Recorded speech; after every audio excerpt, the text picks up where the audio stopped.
episode 2. My name is Enrique Fausto, or the FQ Mom. To those of you who are encountering FQ for the first time, it stands for Financial Intelligence Quotient. But today, we're not going to talk about finance. We're going to talk about something else because our episode is entitled, Ooh, Romance.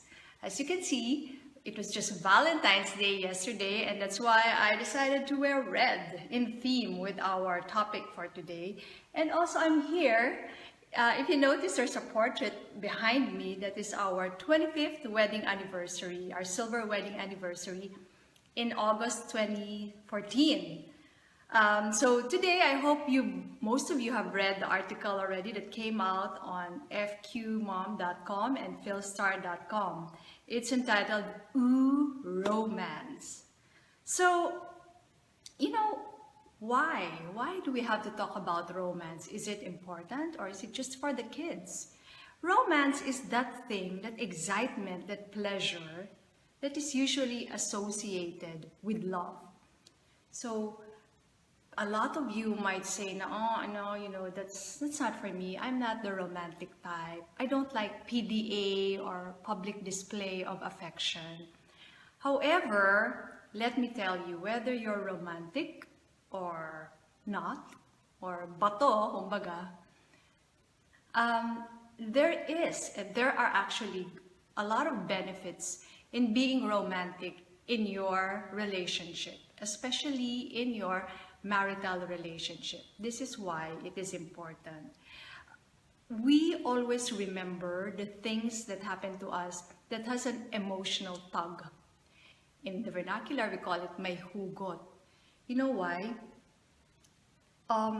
It is when there is an emotional tug, that there is an imprint in the brain. Maya Angelou, she's the mentor of Oprah Winfrey, once said that people won't remember what you said to them. They won't remember what you did to them, but they will remember how you made them feel. So that's the key element there. It is when we feel something very strongly that it is imprinted in our brain, and it will help us recall. It enhances memory. So don't you notice, to those of you who went to school and had to prepare for an exam, so you would memorize, and then after the test, everything is forgotten, right? Because there was no emotional connection to it. So it was just done for the sake of performing in that exam. So there you go. It is very important that you make use of this thing called romance in order to enhance your relationship with your loved ones. I did a survey and I asked you, and some of you generously shared what they thought of the topic. I did a mini survey on romance, and I asked the following questions. Number 1, how important is romance in your relationship? From a scale of 1 to 10, 10 being the highest. And then number 2, I also asked, what's the most romantic thing or things that your partner does or has done for you? Are you satisfied with that gesture? And then you also rate it from a scale of 1 to 10. Third question, what's the most romantic thing or things that you have done to your partner?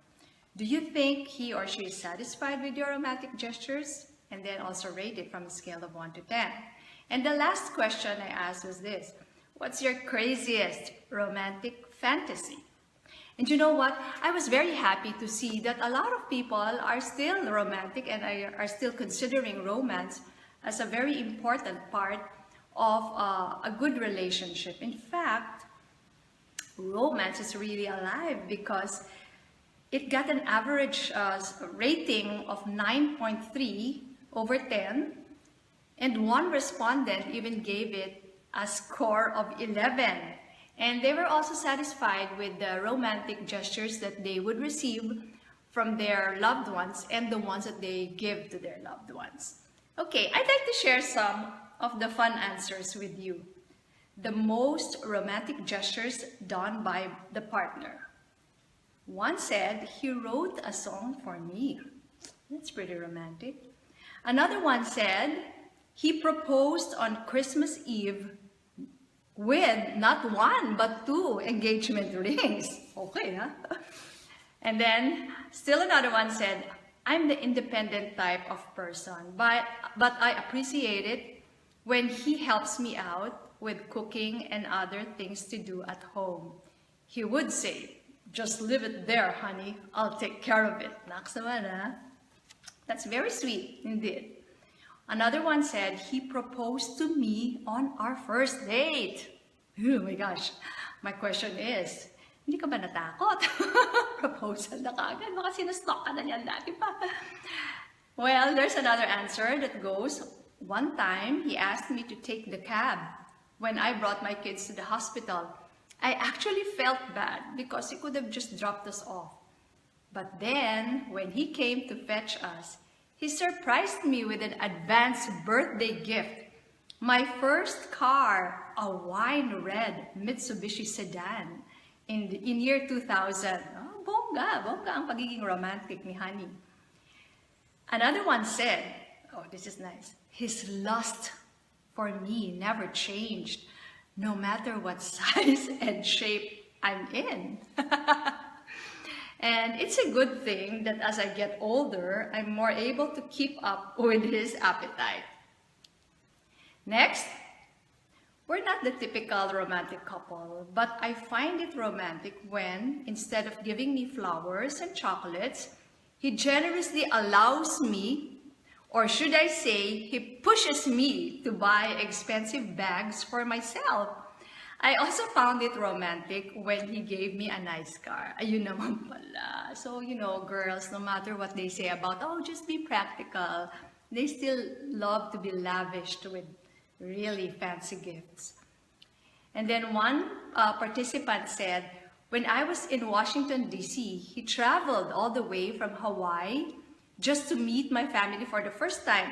Then he flew back the following morning, so he spent more time traveling than staying in the US. A for effort and romance now. And another one goes, he traveled between islands almost every weekend para manligaw. And then for nearly 2 years of island crossing for our relationship to work, so we could go out on dates despite the weather, cold, windy, or foggy, despite flight cancellation. So that's A+ for effort and romance. And then here's a pretty serious one, but it started with a joke. When I got very sick, my husband was my private dancer. I mean, nurse.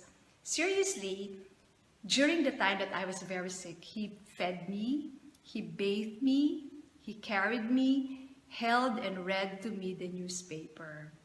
So, yun yung mga examples that they shared with us on the most romantic gestures that their loved ones have done for them. And you see, you notice that it's because there was a tug in the emotion such that it is easier for them to recall. That tug in emotion, that hugot really, kung may kurot sa puso, it would be easier for you to remember. Okay, let's also take a look at what the gestures, the romantic gestures that they've done for their loved ones. One said, I sent him a singing telegram performed in his office on his birthday. Do you remember that? Medyo luma na yun, ano? Another one said, I arranged for us to spend one Valentine's Day in an old Hollywood-inspired room at Victoria Court. And then one said, on his birthday, I sent his gift to his office. It was wrapped in a small box, and when he opened it, it was my pregnancy test that said, positive. He was ecstatic. Still another one said, I always give him small surprises, but his recent favorite is when I serenaded him with his favorite songs on his milestone birthday, together with kids, our children, playing the string orchestra. One said, I think it might not sound romantic, but I try my best to be a good business partner, wife, and friend to my husband. Very practical. One said, when he went to Japan without me, I hid several love notes and hearts everywhere. his pockets in his pants, jackets, suits, inside the luggage, etc. That way, he'd feel that I was still with him. And then another one said, I send him sexy text messages even if we're both at home. And then, when I make the first move, that's the answer of our other participant. Oh, and this one, lastly, and I find this very cute. I must say that the most romantic thing I do for my husband is, ta-da, to regularly have a Brazilian wax. Okay, so it's the same way. There was an easy recall for them because it is already ingrained in their brain, in that the memory, because there was something very emotional about it. Can you imagine the preparations probably that they had to come up with this romantic gesture? And so we also have, so these are the things that they've already done that have been done to them, but they too also have their craziest romantic fantasies. And I'd like to share some of them with you. Number one, do it by the beach. Parang ang daming sumagot nitong do it by the beach na to. Ride on a Harley Davidson with my honey along Patapat Road, smelling the breeze of the South China Sea before sunset. So up there in Ilocos. Okay, I'd like to say hi to Sharon and Danny who are joining us this afternoon. Okay, let's go back to the craziest romantic fantasies. The two of us alone on an island. Isolated island. Usong-uso to sa mga romantic fantasies. But you know, I recently watched again Castaway, kaya parang nakakatakot yata yun. One said, my romantic fantasy is to go back to Venice, our honeymoon place. We fell in love with that place and I want us to go back and really explore and experience the city more, doing all the adventures we can do. One participant said, more trips to romantic places abroad or here and do sexy time under the stars. One answered that her romantic fantasy is to do skinny dipping. And then another one said, go on a 1-week vacation and make love under the moon in a private island exclusively for us. Yeah, private island again. Celebrate our wedding anniversary in Cana or Rome and exchange vows officiated by the Pope. And then somebody said, oh my God, you should have asked me that question 10 years ago. These days, we seem to enjoy doing yoga and golf more than sex. Hala. And lastly, one said that her crazy romantic fantasy is to do a more subtle but equally exciting 50 Shades of Grey style in the kitchen, similar to the movie of Bruce Willis entitled Perfect Stranger. They made love on the kitchen counter and it was so hot. The problem is our kitchen is the most guarded place in our house, as that's where our helpers usually hang out. So be careful when you do that. Baka ma-viral ang video, kukunin nila ate. So you see, romance helps the couples bond, have fun, do an adventure, and become even more intimate with each other. In doing all these romantic gestures, we have to also be aware that each person has his own love language. To those of you who are encountering the different love languages, there are 5. Okay, here they are. First, there's the words of affirmation as a language of love, meaning to say, the people who possess this kind of love language really want to hear you praise them, not just for feedback's sake, but it is their way of understanding that you are expressing your love for them. So it's not just a feedback mechanism, but an expression of love, an assertion of what they're doing. So I think a lot of men have this. It's good for us wives to always tell our husbands that they're good providers, they're really the one who would protect us, because I think it is very important for them to feel that we are feeling their love. So the second love language is quality time.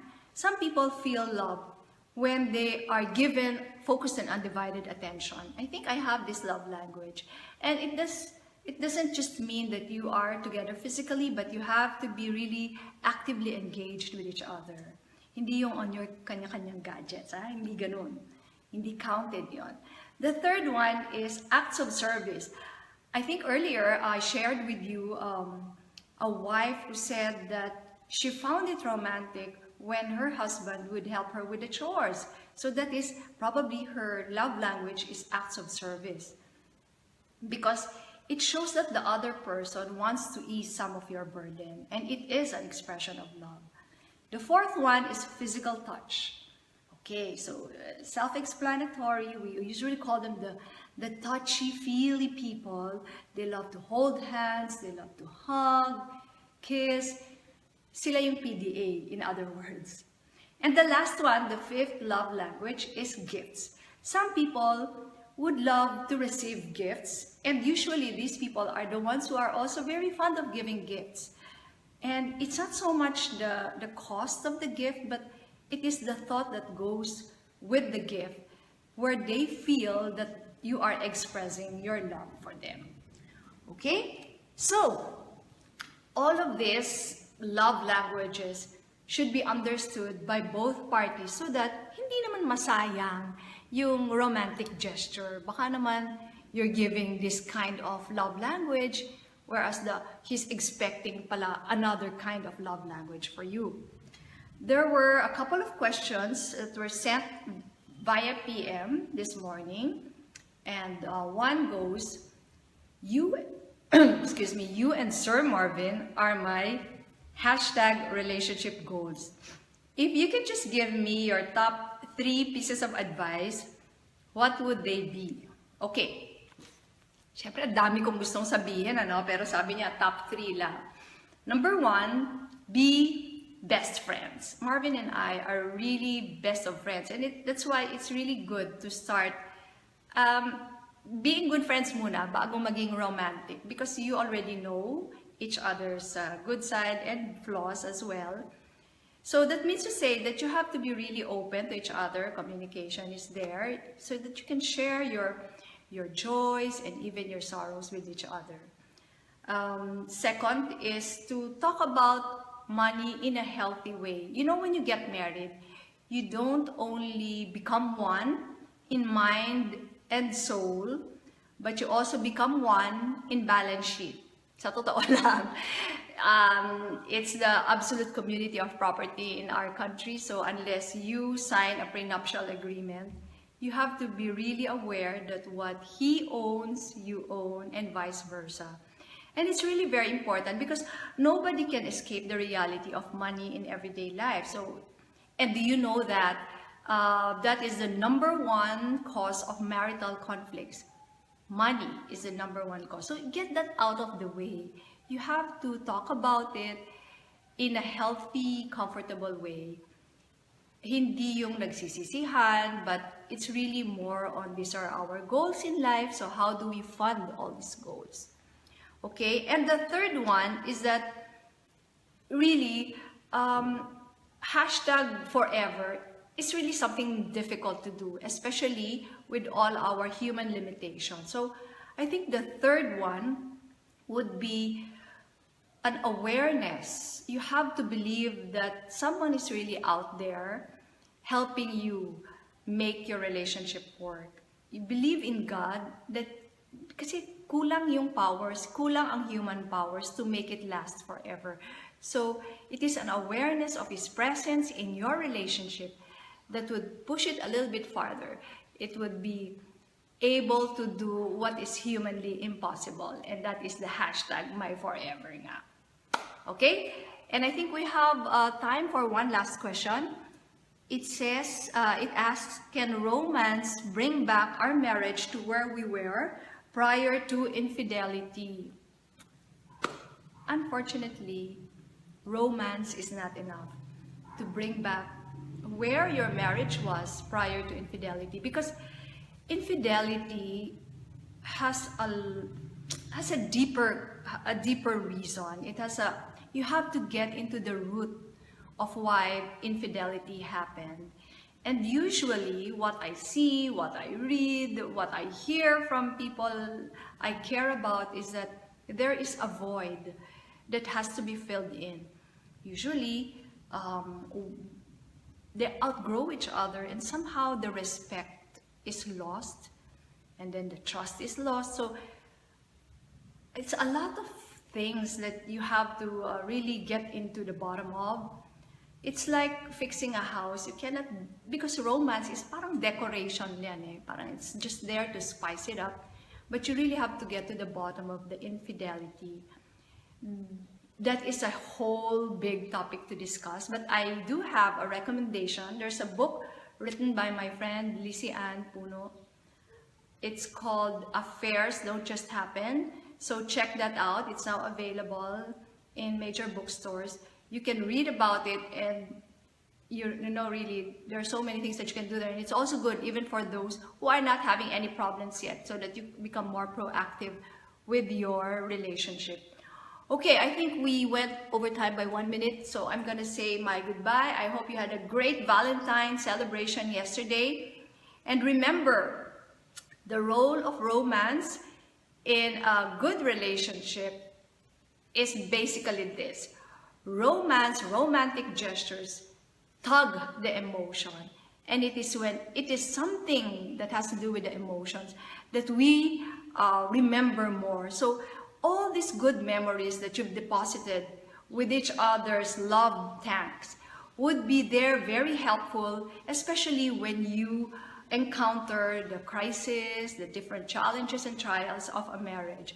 So with that, I hope you learned something again, and cheers to great relationships, and cheers to a high FQ still. Bye!